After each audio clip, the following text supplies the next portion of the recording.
हरिवंश उपासक संग जो प्रीति तरंग सुरंग बहो, करो श्री हरिवंश की रीति सबे, कुल लोक विरुद्ध जो जाय सहो। यदि तुम अपने जीवन को सार्थक करना चाहते हो तो जो प्रिया प्रीतम की प्रीति तरंग में जिनका हृदय बह रहा है, द्रवित हो रहा है, ऐसे उपासकों का संग करो। यदि तुम प्रियाजू के शरणागत हुए हो तो ये लोकातीत और वेदातीत मार्ग है। तुमने अपनी कुल परंपरा, वेद परंपरा का त्याग करके इस प्रेम धर्म का वर्ण किया है, तो तुम्हें सब कुछ सहन करना होगा। सहत सहत बाढ़े भगति। ये जो मन अहंकार से युक्त होकर मैं कर लूंगा, वो केवल पार्थिव क्रियाएं होंगी, आध्यात्मिक उन्नति नहीं होगी। लोक और व्यवहार की विरुद्धता को सहने की सामर्थ्य रखो, मन के मार को सहने की सामर्थ्य रखो और अपने आश्रयदाता के द्वारा बताई हुई उपासना पद्धति में अपने चित्त को जोड़ दो।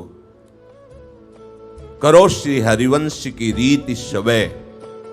हमारी रीति है सब जीवन सो प्रीति, सबका मंगल हो, सबको सुख हो, किसी का विरोध नहीं, पर आठों पहर ममता केवल लाडली लाल से, समता सब संसार में, ममता नित्य विहार में, बस प्यारी जू और प्यारी जू।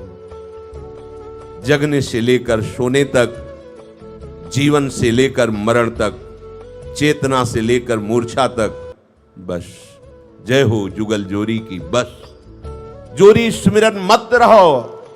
आचार्य चरण विठल दास जी को पत्रिका में लिखते हैं, ये जोरी सुख बरसत है, ये सुख अमृत स्वरूप है, जोरी स्मरण मत रहो।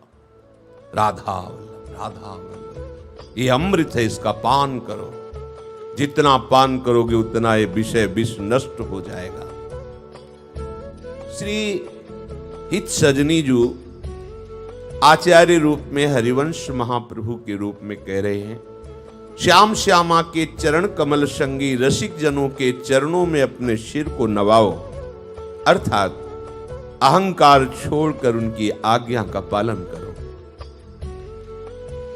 जो उनके इन वचनों का पालन नहीं करता उसे गुरुद्रोह लगता है। सबसे बड़ा अपराध गुरुद्रोह होता है, इसे कोई खेल न समझे।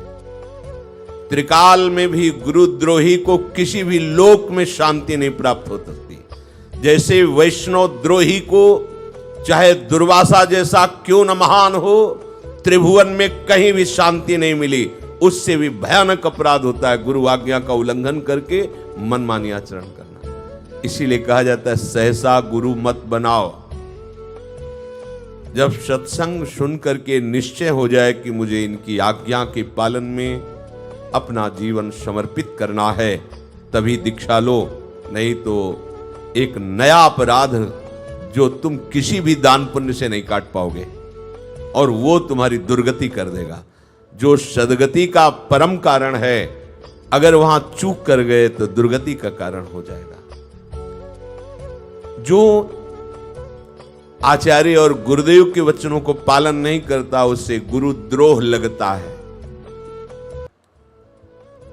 वो अपने मन को जो अच्छा लगता है वही करता है, जो गुरुद्रोही होता है। जो मन को अच्छा लगता है रात दिन भले बना करके साधना करे, एक तो असंभव, जैसे कई बार सत्संग में कहा है कि गुरुद्रोही के हृदय में मंत्र प्रकाश हो ही नहीं सकता, असंभव, हो ही नहीं सकता। वो एक तार मंत्र जप कर सके ऐसी उसमें सामर्थ्य नहीं है, क्योंकि ये केवल गुरु कृपा से ही सामर्थ्य आती है। वो चाहे जितना रात दिन बना करके साधन करे, वो सब अन्यथा हो जाता है, व्यर्थ हो जाता है। यह है अधर्म, यह है सब हानि। जो इस प्रेम धर्म के अनुयायी हैं उनको इस बात से डरते रहना चाहिए, सावधान रहना चाहिए कि गुरुद्रोह कहीं जीवन में हमारे माथे पे न लग जाए। अगर वो गुरुद्रोह लग गया तो इत व्यवहार न उत परमारथ, बीच ही बीच जो जन्म गवायो, जो धर्मिन सो प्रीति करत नहीं, कहा भयो धर्मी जो कहायो।